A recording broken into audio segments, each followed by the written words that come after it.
Bang Ben, boleh cerita nggak selama 28 tahun ini pernah nggak sih, ribut misalnya soal pembagian fee dengan teman-teman gitu? Atau soal personil, soal pemilik lagu lah dan lain-lain. Pemilikan lagu sih mungkin bukan ribut tapi lebih ke diatur dulu sebenarnya dia kontribusinya berapa persen ya gitu.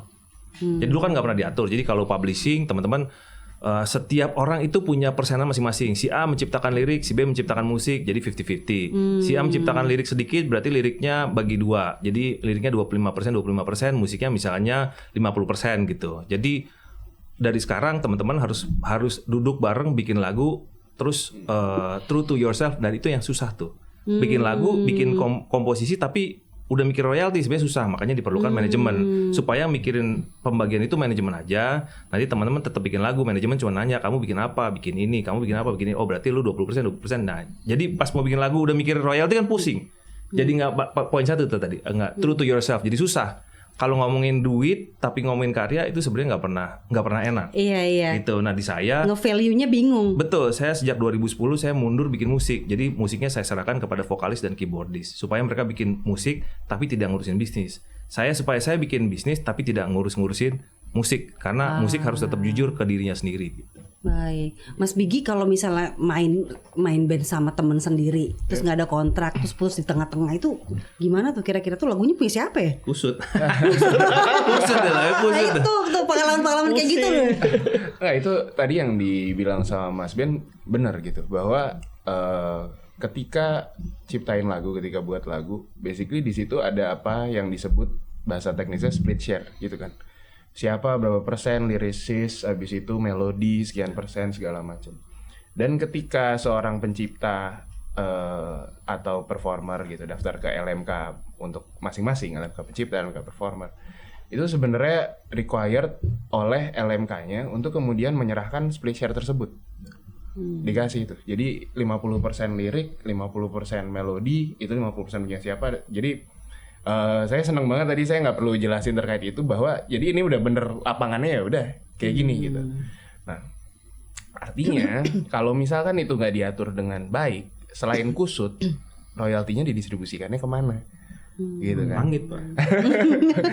Gitu. Nah kalau di LMKN sekarang ya kita ada kantong unclaim gitu kan ya, bahwa ya kalau royalti yang belum bisa didistribusikan kita akan publish bahwa ini ada royalti jumlahnya segini, ini belum bisa didistribusikan. Kenapa? Datanya belum valid, belum ada klaim apa segala macam. Kita akan coba verify itu dan kemudian distribusikan. Tapi kalau udah bisa dari awal jelas datanya, ya bagus dong. Gitu kan.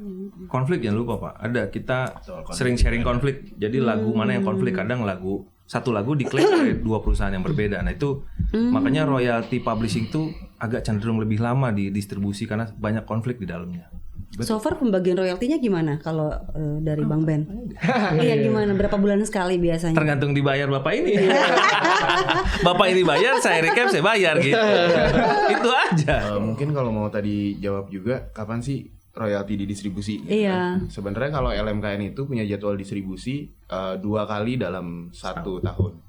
Gitu. Jadi semester 1, semester 2 basically. Terus kemudian tapi LMKN itu distribusi ke LMK gitu. Jadi pool royalti ada di LMKN, kita distribute berdasarkan data penggunaan. Kita tahu bahwa sekian persen akan lari ke LMK mana, sekian persen akan lari ke LMK mana based on data tersebut. Nah LMK itu kemudian punya jadwal distribusinya sendiri. Misalkan WAMI setahun 3 kali, KCI gimana, SMI gimana, masing-masing punya ini. Jadi misalnya kayak SMI distribusi itu pas mau Natal sama pas mau Lebaran. Ya fine. THR itu. Iya, jatuhnya begitu. Kalau sepanjang 2026 ini berarti baru 6 bulanan ya ada. Satu. Boleh dikasih tahu nggak berapa? Berapa jumlahnya? Iya, jadi gini. Yang dibayarkan. Ini saya juga cerita aja ya. Begitu saya duduk di posisi sekretaris umum di bulan Januari, itu ada banyak royalti yang belum terbayarkan dari tahun 2025 ya, karena Juli Desember itu memang periodenya pembayarannya di tahun depannya gitu kan. Itu satu. Sama ada beberapa Januari Juni yang belum selesai lah gitu kan ke belakang. Jadi itu saya harus beresin dulu sehingga di tahun yang 2026 berjalan ini kita udah distribusi sekitar 194 miliar. Nah, tapi itu bukan collection kita yang tahun ini. itu masih prestasinya yang apa yang dikumpulkan di tahun kemarin. Nah, yang di tahun ini kita mulai distribusi itu rencananya di Agustus September besok, karena kita dari Januari Juni itu kita harus proses dulu. Nah, itulah yang akan didistribusikan. 190 sekian miliar itu untuk berapa musisi belum? Nggak tahu ya. Kita mencatat di LMK itu ada sekitar nyaris 13.000. Ini total ya, pencipta, produser, dan performer. Biasanya kalau produser tentunya agak lebih dikit yang join LMK. Pencipta tuh bisa sampai 10 ribuan gitu. Nah, performer ya sisanya gitu. Pak Dir, negara bisa buat aturan khusus nggak sih nih biar royalti ini nih, royalti indie ya khususnya bisa cepat lebih cair gitu. Misalnya seperti UKM yang bebas pajak misalnya. Wah, paling senang itu kalau dengar cair. Jadi memang kalau percepatan royalti supaya cepat cair itu sebenarnya gini. Kita kan selama ini selalu berdiskusi soal hak cipta, royalti. Ya rejimnya kekayaan intelektual lah. Nah kemudian masuklah namanya itu rejim perseroan perorangan ya.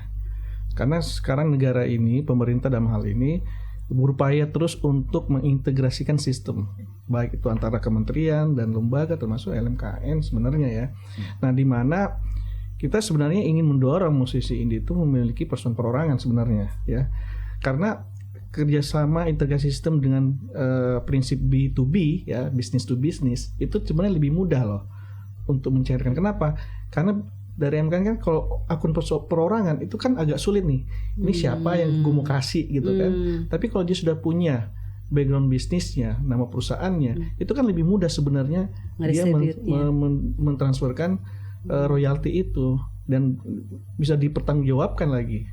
Seperti daripada akun orang perorangan yang masuk besok kan dia bisa ganti orang. Kita nggak tahu benar nggak orang ini. Tapi dengan dia tercatat dalam badan hukum itu, validasi KTP-nya dan sebagainya itu sudah jelas. Dia kalau mau rubah orang nggak bisa, dia harus persetujuan dulu. Gitu. Nah itu lebih mudah sebenarnya untuk mendistribusikan ya, royalti itu lebih cepat. Nah ini makanya rejim ini harus didorong gitu untuk di kalangan para musik indie itu. Ya benar, saya mau nambahin. Sebenarnya waktu itu saya pernah tuh mau transfer royalti, tetapi yang minta royaltinya orang yang lain, mewakili band. Nah jadi proses pencairannya pun butuh 3 bulan karena saya nggak mau ngasih orang uang yang bukan haknya. Jadi dia harus bikin surat pernyataan dan ditandatangani oleh semua personil band yang memang terdaftar. Kalau udah jadi PT kan nggak perlu karena udah legalnya langsung kita transfer. Dia mewakili badan hukum yang jelas walaupun perorangan ya ibaratnya begitu. Jadi buat musisi sebenarnya kalau bikin PT perorangan bukan cuman legal standingnya enak, sebenarnya potongan pajaknya juga enak Pak ya tadi ya. Potongan pajaknya juga enak gitu. Jadi no worries tuh sebenarnya kalau akan situ. Dan teman-teman jangan gini, kadang-kadang musisi tuh gengsi minta royalti padahal royalti minta aja mau dikit mau banyak tinggal ditanya laporannya. Ya laporannya mau nggak dibayarin dulu misalnya dikumpul-kumpulin sampai banyak boleh kok gitu. Tapi diminta jangan nggak dikomunikasiin. Kadang-kadang mereka bilang oh publishing nggak pernah ngubungin kita Pak. Gini ya Pak, ini ada 13.000 nih Pak, nelfon satu-satu kayaknya 3 tahun juga nggak selesai gitu. Tapi nggak PPL kan? Nggak, aman lupa. aman itu aman tuh. Gitu karena ada juga yang gini, hari ini lagunya nggak naik, memang jelek salesnya, tapi tiba-tiba meledak. Nah kalau kita udah sering komunikasi kan justru enak gitu, justru kita punya track record. Oh sebenarnya sales gue tadinya kecil ya, oh sekarang gede, iya ya lagu gue udah viral nih. Gitu kayak misalnya waktu itu Raja lagunya Cinderella. Di cover orang, di remake orang, terus jadi ngetop lagi, salesnya naik lagi, gitu. Mungkin kalau boleh nambahin yang tadi dijelasin Mas Ben kan mungkin sense-nya lebih ke arah publishing atau royalty management yang sifatnya private gitu. Dan sebenarnya LMKN sebagai yang pihak yang ngelola royalti secara publik itu sense-nya juga sama gitu loh. Jadi kenapa ada scheduling? Karena ya royalti butuh diproses bos gitu kan. Butuh diproses. Habis itu kenapa distribusinya lewat LMK ya karena kalau kita tiba-tiba distribusi ke 12.000 orang ya managingnya juga susah gitu kan. Terus ganti nomor rekening apa segala macam itulah kenapa ada royalti yang belum bisa didistribusikan kayak gitu-gitu. Nah tapi untuk ini juga yang LMKN lagi coba lakukan sekarang terkait jadwal distribusi tadi, kita itu pengen membuat lagi mengembalikan lagi distribusi live event dari konser-konser itu kembali distribusikan 1 kali setiap bulan gitu. Karena prosesinya dari segi teknis lebih simpel. Nah itu yang lagi kita coba kembalikan, rencananya di semester 2 ini kita bisa. Ada berapa sih musisi indie Bang Bang Bigi? Oh, itu nggak bisa dijawab. Kalau musisi mungkin kita tadi udah ngobrol-ngobrol, kalau musisi indie di pemerintah di LMKN itu nggak ada kata musisi indie, dia hanya mengenal pencipta lagu, that's it gitu. Dia entitasnya cuma pencipta atau non pencipta, yes or no gitu doang gitu. Jadi nggak bisa dibilang ada 10.000 musisi indie gitu. Nah dulu saya pernah ketemu sama banyak teman-teman musisi gitu di Kemang nih malam-malam ngomel-ngomel tentang pemerintah. Tuh saya bilang, kenapa ya pemerintah diomelin? Ini buat teman-teman juga. Jadi ya pemerintah bikin aturan nggak ngundang kita. Terus saya tanya lah, tapi kalian siapa? Maksudnya gimana Bang? Loh, kalian tuh kalau bentuk organisasi pemerintah kenal, pasti dipanggil. Masalahnya nggak ada asosiasi musisinya waktu itu ya, nggak ada asosiasi musisinya. Jadi tahun berapa tuh Bang? Baru kok, mungkin 2019-18 ya, saya lupa. Nah, pokoknya kalau pemerintah itu pasti manggil, nggak mungkin 1 juta musisi dipanggil 1 jutanya dong.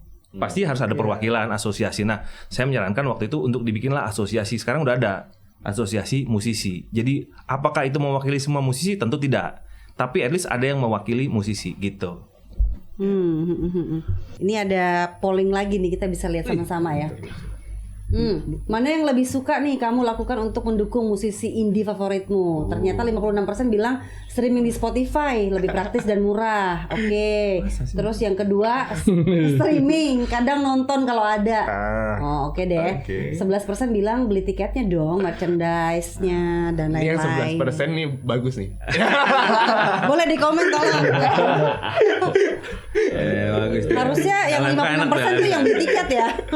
Monggo. Itu kayaknya orang-orang introvert gitu. Iya betul. Monggo Pak. 11% Mas Bigi soalnya dulu deh, kata Mas Bapak Bigi itu dulu. 11%. Yang komen duluan. Iya. Enggak apa. Saya ngelihatnya memang ini loh. Kita kan juga banyak yang sering ngomongin ya bahwa royalti digital kita rendah gitu, hanya sekian gitu. Dan kenapa sih royalti Indonesia itu rate-nya secara kolektif nggak setinggi negara lain? Karena balik lagi, kemauan konsumen untuk ngeluarin uang untuk mengkonsumsi musik atau ngeluarin buat tiket, merchandise apa segala macam itu juga masih rendah gitu loh. Jadi pakai Spotify-nya yang free gitu kan, nggak subscribe, terus atau bahkan bajakan musiknya segala macam. Itu kan akhirnya nggak akan lari ke pool royaltinya Spotify yang nantinya dibayarin ke LMKN. Nah itu akhirnya nggak bisa begitu didistribusikan ya hasilnya Rp14 berapa rupiah gitu. Itu juga memang nggak bisa dipungkirin bahwa bukan, mereka tuh bisnis modelnya bukan pas play abis itu tiba-tiba ada duit 0,01, enggak. Mereka itu punya revenue dulu yang akan dibagi berdasarkan jumlah stream, nanti siapa market share-nya berapa persen. Jadi kalau misalkan revenue mereka rendah, yang streamnya banyak, ya 0,000 gitu loh. Jadi fansnya jangan pelit-pelit nih. Ini biar menarik nih, biar menarik. Saya sih punya saran nih buat teman-teman LMK dan pemerintah. Kok bisa Spotify jangan lagu jelek bisa masuk dong, ada kurasi kayak zaman dulu. Jadi soalnya menyangkut yang tadi. Misalnya gini, contoh ya lagu MBG Pak Bahlil jangan tersinggung nih. Misalnya lagu Pak Bahlil ganteng itu kan bikinnya pakai AI, dianya nggak terlalu banyak mikir. Kita udah recording serius dengan kualitas yang serius, harus berbagi dengan mereka yang bikin asal-asalan. Itu kan sebenarnya kita hina banget. Itu nomor 1. Nomor 2, harusnya pemerintah, saya dari 2015 pernah ngobrol sama beberapa pemangku kebijakan platform streaming. Boleh nggak kita nggak streaming, rental aja? Zaman saya kecil rental telat balikin aja tuh didenda kan? Iya. Betul. Loh kalau Spotify telat bayar besoknya dapat yang gratis. Nggak ada denda sama sekali. Jadi paling enak sebenarnya musisi kayak zaman dulu sebenarnya. Cuman kan sekarang adanya platformnya streaming ya. Kalau bisa sih teman-teman dari pemangku kebijakan memaksa Spotify untuk menaikkan rate itu betul. Tetapi saya punya disclaimer nih Pak. Karena tahun ini pengguna Spotify berbayar di Indonesia naik. Cek data Asiri aja, Pak Asiri saya bawa data nih ya Pak. Ya kayak Pak Asiri, teman-teman Asiri nih ya. Jadi harusnya bisa dong kita naikin. 1, kedua jumlah kita kan memang banyak besar 200 something juta gitu ya. Masa kita lebih kecil daripada Malaysia yang lebih kecil dan ujung-ujungnya juga rate-nya dia lebih besar, pendengarnya dia lebih kecil, masa kita dapatnya lebih kecil gitu kan. Lalu kesejahteraan musisinya kan dari platform streaming itu saya pengennya kesejahteraan otak tuh, karena banyak musisi nggak ngerti, dia pikir 1:1 satu kali stream dapat satu duit. Satu duitnya bisa 0,007, ada punya teori macam-macam tuh di luaran. Tapi kan sebenarnya nggak gitu ceritanya, duitnya di pool, poolnya baru dibagi pro rate lah ibaratnya gitu kan. Nah itu nggak diterangin. Nah ini di forum ini saya mencoba menjelaskan juga ke teman-teman musisi bahwa cara ngitungnya nggak bener-bener 1:1 Pak. Jadi satu kali stream langsung dapat 1.000, nggak gitu. Itu ada hitungannya sendiri. Nah kalau mau belajar mungkin belajar ke bapak-bapak LMKN gitu, atau LMK-nya gitu kan. Sama musisinya sendiri tidak mau daftar ke LMK dan LMKN. Jadinya duitnya gantung Bu. Duitnya gantung di udara, ngambilnya susah kan. Bisa, bapak-bapak ini nggak bisa ngambil, duitnya masih nyangkut, mau pakai galang nggak bisa, mau pakai apa nggak bisa. Karena gini saya ceritanya, dulu teman-teman nggak mau ikut LMK, nggak mau, katanya macam-macam lah. Saya bilang gini aja, LMK itu sekali join minimal 1 tahun dapat 500.000, minimal lagi duduk-duduk tiba-tiba 500.000, enak Kak? Enak juga Bang. Nah itu makanya lu join. satu. Kedua, setiap tahun ada RUPS ya, rapat anggota besar, itu makan siang gratis. Saya bilang minimal lu setahun dapat 500.000 plus 100.000 makan gratis, karena makan gratisnya di tempat mahal ya kan Pak ya. Terus pasmanan lagi ya, jadi boleh nambah. Lalu yang ketiga pokoknya selalu ada door prize. Nah anak-anak saya nggak mau ikut kan, saya bilang udah ikut, akhirnya ikut. Dia dapat tablet door prize tahun pertama ya, tahun kedua dia dapat TV, tahun ketiga nggak tahu dapat apa aja, pokoknya selalu dapat door prize. Jadi ada 3 keuntungan, dapat door prize ya, makan siang gratis, sama minimal garansi ya Pak ya 500.000 itu di Wami, nggak tahu di tempat yang lain ya. Jadi semuanya punya premis masing-masing. Tapi gini, kalau teman-teman nggak join, itu duit yang di langit, nggak bisa diambil. Satu, nggak bisa diturunin. Dua, yang udah turun akhirnya dibagikan ke orang-orang yang mungkin nggak pas dapatnya gitu. Karena mau nggak mau, karena duit itu harus dibagi, mau berapapun jumlah orangnya. Jadi pembaginya harus banyak, supaya pembaginya banyak pasti lebih fair kalau banyak kan.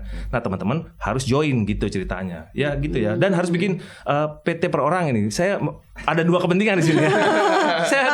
Tapi karena dua-dua itu harus dikerjain. Kalau nggak pasti lumpuh salah satu. Kayak orang pincang, nggak percuma bikin PT per orang, nggak join LMK, percuma juga.